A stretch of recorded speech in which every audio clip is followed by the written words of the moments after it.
téléspectateurs, soyez les bienvenus dans le journal du week-end du club de communication Les Éclairs de la jeunesse. Voici les titres du journal. C2J Peace Home Tchaoudjo sensibilise les jeunes sur une vie sexuelle épanouie. Creuset Togo et ses partenaires.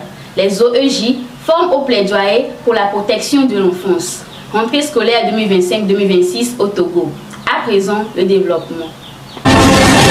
C2J Peace Home Tchaoudjo sensibilise les jeunes sur une vie sexuelle épanouie.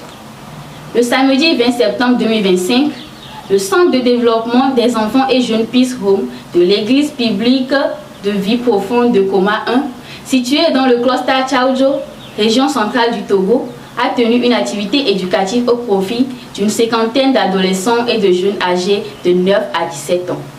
Placé sous le thème « Vivre une vie sexuelle épanouie », partie 1.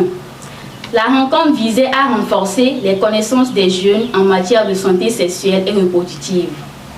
Au cours de cette session, le pasteur Kodjo Tikou, pasteur régional de l'église biblique de la vie profonde à Sokodé, a entretenu les participants sur l'importance de l'abstinence sexuelle. Son intervention a mis en lumière la nécessité pour les jeunes de préserver leur corps, de plaire à Dieu et de se protéger contre les infections sexuellement transmissibles. La sage-femme d'État, Madame Pocho Esozimna, invitée comme ressource, a quant à elle abordé la compréhension du fonctionnement du corps et les bonnes attitudes à adopter face aux changements liés à la puberté. Pour une meilleure assimilation, les participants ont été répartis en 2 sous-groupes. Les 9 à 11 ans ont échangé autour des attouchements sains et malsains, tandis que les 12 à 14 ans et plus ont réfléchi sur le thème de la tentation. Ces moments interactifs ont permis aux adolescents de partager leur expérience personnelle, enrichissant ainsi les débats. Le coordinateur du centre, Bright Niafor, a profité de l'occasion pour inviter les jeunes à cultiver une vie responsable, fondée sur l'autodiscipline, en marge des activités. Madame Pocho a également reçu 8 jeunes filles âgées de 14 à 17 ans pour des consultations individuelles sur l'hygiène menstruelle et la gestion du cycle. Elle en a profité pour donner des conseils pratiques et identifier certaines anomalies liées aux menstruations. Tata nous a dit de bien entretenir nos sexes. Et moi, je trouve que si tu n'entretiens pas bien tes sexes, tu peux en subir les conséquences. Tu peux avoir aussi des maladies, par exemple le sida. Ce matin, nous avons suivi une séance de sensibilisation dont le thème est basé sur vivre une vie sexuelle épanouie, partie 1. Moi, j'ai retenu que le sexe est destiné aux mariés, non aux enfants et aux jeunes non mariés. J'exhorte chaque frère à s'abstenir sexuellement pour vivre une vie sexuelle épanouie. Comme ça, tu pourras te marier et avoir des enfants. Tu pourras conseiller tes enfants et les enfants de tes enfants. Je vous exhorte sincèrement à vivre cette abstinence sexuelle afin de ne pas tomber dans des tentations. En plus, j'ai appris à compter le cycle menstruel grâce à un calendrier. L'atelier s'est achevé par une restitution collective où des volontaires ont présenté les points essentiels retenus. Une initiative qui marque une étape importante dans l'éducation et l'accompagnement des jeunes de Tchaoudjo vers une vie sexuelle épanouie, responsable et respectueuse des valeurs. Creuset Togo et ses partenaires. Les OEJ forment au plaidoyer pour la protection de l'enfance. Le samedi 20 septembre 2025, la commune de Tchaoudjo 1, dans la région centrale du Togo, a accueilli une importante rencontre de formation dédiée au plaidoyer et au dialogue politique en faveur de la protection de l'enfance. Organisée par l'association Creuset Togo, avec l'appui de Plan International Togo et le soutien de l'Agence suédoise pour le développement international, cette initiative a réuni plusieurs organisations d'enfants et de jeunes venus de toute la région.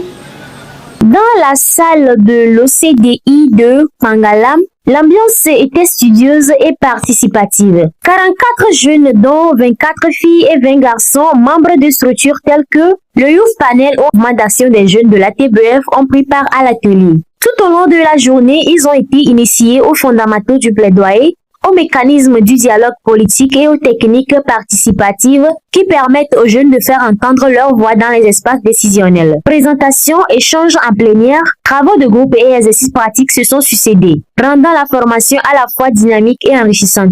À travers ces activités, les participants ont mieux compris le rôle des EJ dans la défense des droits de l'enfant, les étapes clés d'une action de plaidoyer réussie, ainsi que les stratégies efficaces d'influence et de sensibilisation adaptées à leur réalité locale. L'OCDI s'est tenu une formation avec l'ONG Creuset Togo en partenariat avec Plan International Togo sur le thème de renforcement des capacités des organisations d'enfants et jeunes sur le dialogue politique, l'élaboration des plaidoyers pour la protection de l'enfance.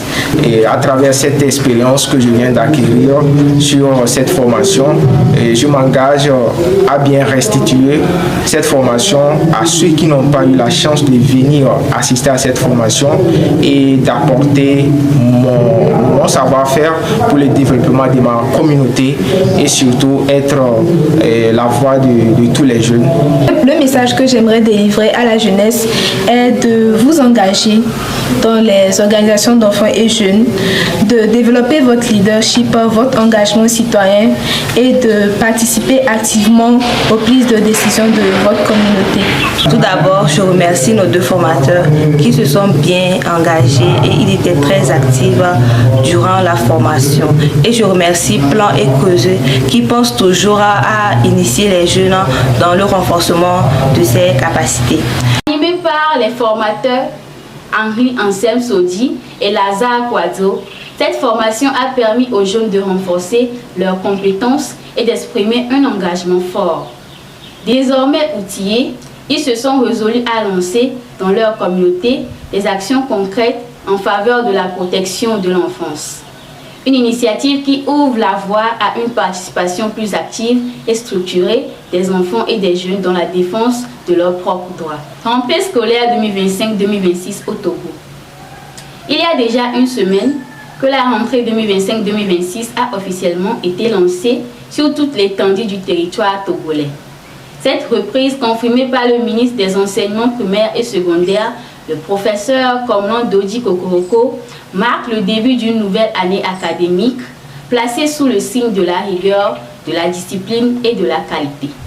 Partout au Togo, des écoles primaires, au collège et lycées, publics comme privés, ont rouvert leurs portes et accueilli des milliers d'élèves. Très vite, les salles de classe ont retrouvé leur dynamisme habituel. Enseignants et apprenants se sont remis au travail dans une ambiance mêlant enthousiasme et détermination. Dans la préfecture de Zior, région maritime, le complexe scolaire Sainte-Fatima illustre bien cette dynamique. Les enseignants ont déjà démarré les programmes pédagogiques, insistant sur l'adaptation du rythme aux besoins des élèves. L'établissement a aussi prévu des séances spéciales de lecture et de renforcement en français, grammaire, conjugaison et orthographe, afin de consolider les acquis et mieux préparer les apprenants aux exigences de l'année. De son côté, le ministre appelle l'ensemble des acteurs du système éducatif, enseignants, élèves, parents et partenaires, à unir leurs efforts pour garantir le succès collectif de cette année scolaire.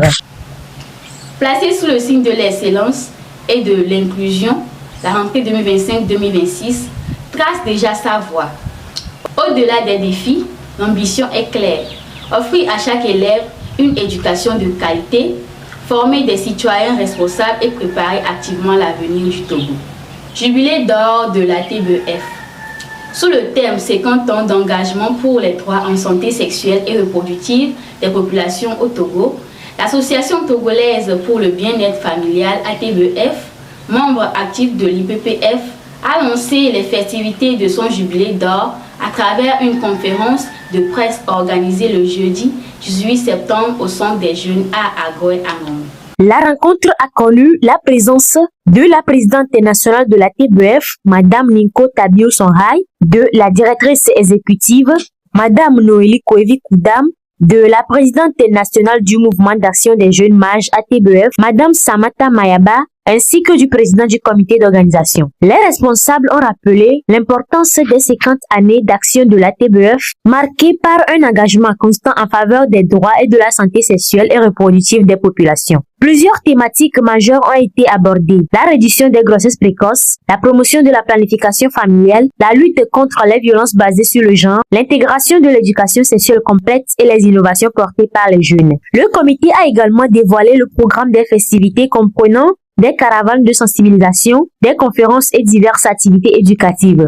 Un échange interactif a permis aux jeunes et adultes présents de renforcer leurs connaissances et de s'approprier davantage les enjeux liés à la santé sexuelle et reproductive.